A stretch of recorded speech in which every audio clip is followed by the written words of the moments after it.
নমস্কার বন্ধুরা, ঘরের সাথীতে সবাইকে স্বাগত। আজকে আমাদের রেসিপি হচ্ছে দই চিড়ে। চলুন দেখে নেওয়া যাক কি কি উপকরণ লাগবে। চিড়ে 200 গ্রাম ধুয়ে নিয়েছি, চিনি, টক দই, নুন, রসগোল্লা। গরমে যদি এরকম খাওয়া যায় তাহলে শরীরটা ঠান্ডা থাকে।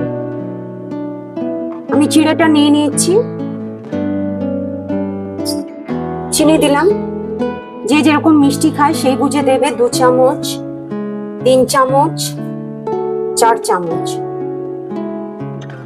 পরিমাণ মতো নুন দেব।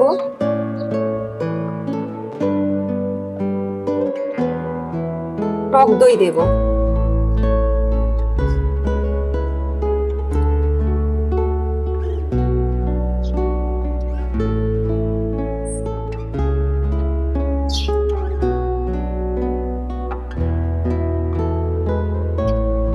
দই দিয়ে দিলাম।